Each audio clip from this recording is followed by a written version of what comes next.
Gracias, señor presidente. Señorías, si algo caracteriza nuestra época es que nos hemos declarado la guerra a nosotros mismos.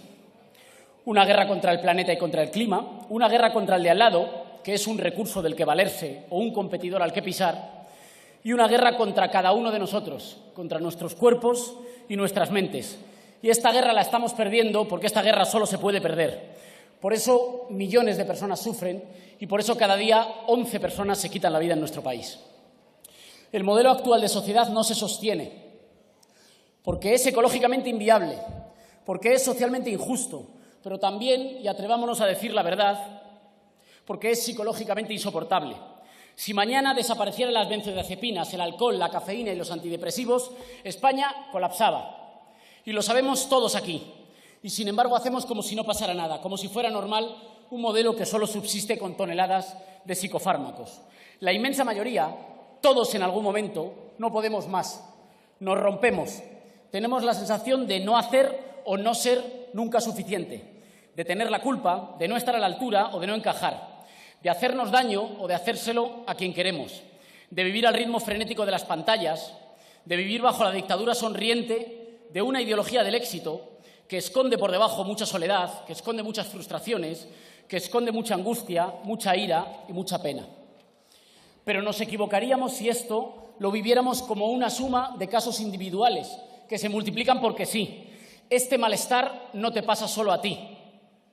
No es solo una condición individual, es también una condición de época, la nuestra, la época del malestar. Y este malestar tiene que ser politizado. Yo sé que ahora está de moda decir que no hay que politizar las cosas. Cuando alguien dice que no hay que politizar las cosas, está diciendo que las vivas solo, que las vivas en silencio y que las sufras solo.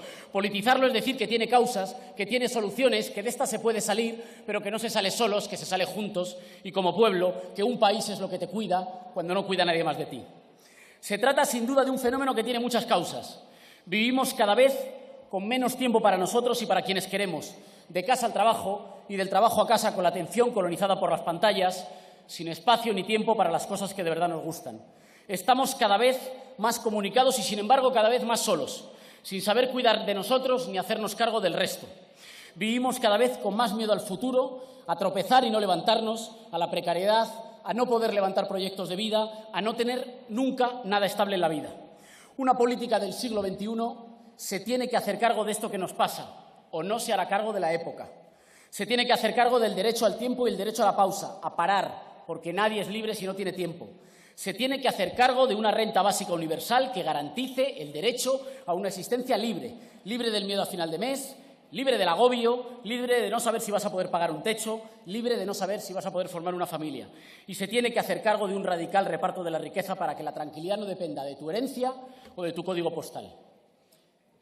Es cierto, sin embargo, que una sociedad más justa, más democrática y más libre no acabaría con el dolor. La vida seguiría doliendo porque es consustancial a nuestra condición humana. Pero mientras tanto podemos hacer mucho para democratizar el derecho a la ayuda. La vida no tiene por qué doler tanto y a tantos. No tiene por qué haber tanta desigualdad en el reparto del dolor y tanta desigualdad en el reparto del consuelo. Es verdad que el dolor no entiende de clases, pero la ayuda, el derecho a que te ayuden, sí entiende de clases. Son quienes llevan vidas más duras, quienes tienen más dificultades para ponerle nombre a lo que les pasa, para recibir ayuda para afrontarlo, para recibir herramientas con las que hacerse cargo. Y eso cuesta dolor y cuesta vidas, aunque a menudo sean dolor y vidas que se cobran y se sufren en silencio. Nosotros rasgamos hace 2 años el tabú de la salud mental. Al principio recibimos risitas, luego hubo más atención.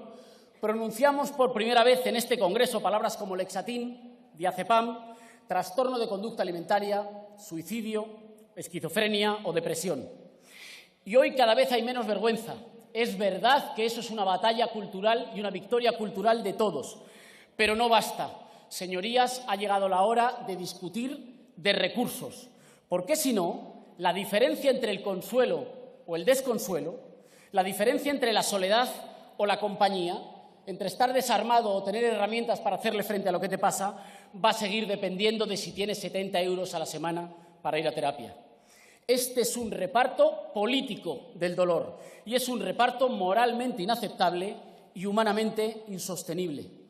Por eso, señorías, hacen falta políticas públicas que garanticen el derecho a la salud mental.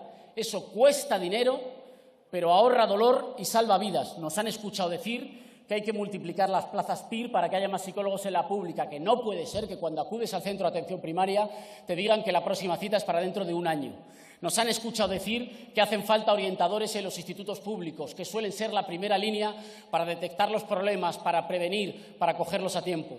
Nos han escuchado decir que hacen falta más plazas en los centros de día, con más médicos, con más enfermeros y con el derecho a quedarte el tiempo que necesites, no como si te trataran como un número. Pero por eso, señorías, no nos vuelvan a felicitar por abordar el tema. Pongan recursos suficientes en la sanidad pública para que la salud mental sea un derecho. Hoy les venimos a traer una propuesta concreta, sencilla, barata e inmediata para un problema urgente y uno de sus efectos más brutales y más duros. Cada día se quitan la vida en España 11 personas porque no pueden más. 11 al día. Es evidente que esto es un fracaso como país, pero es que lo intentan muchas más personas y muchas más dan señales sin que nadie haga caso y atienda a esas señales. Es clave, señorías, el acompañamiento. Estar solo multiplica la depresión o la voluntad suicida. Poder tener a alguien al lado puede marcar la diferencia. Los familiares o seres queridos de personas en riesgo de suicidio también soportan una inmensa presión. A menudo tener que irse a trabajar sin saber si su ser querido va a estar en casa cuando vuelvan del trabajo. Y eso también conlleva consecuencias para la propia salud mental de los familiares. Por eso proponemos, señorías, una medida sencilla e inmediata, a la que hemos instado al Gobierno y que hoy traemos a esta Cámara, que es que los médicos puedan conceder desde ya bajas laborales de hasta 2 semanas a los acompañantes de personas diagnosticadas con riesgo de suicidio. Créanme que salva vidas y democratiza el derecho al cuidado. Acabo, señor presidente. Muchas gracias a las asociaciones que llevan tiempo trabajando por el derecho a la salud mental. Muchas gracias a las fuerzas políticas que han ayudado y que manifiestan votar favorablemente. Y les pedimos ayuda para que esta iniciativa sea un compromiso de política pública, de prioridad política para la España del siglo XXI.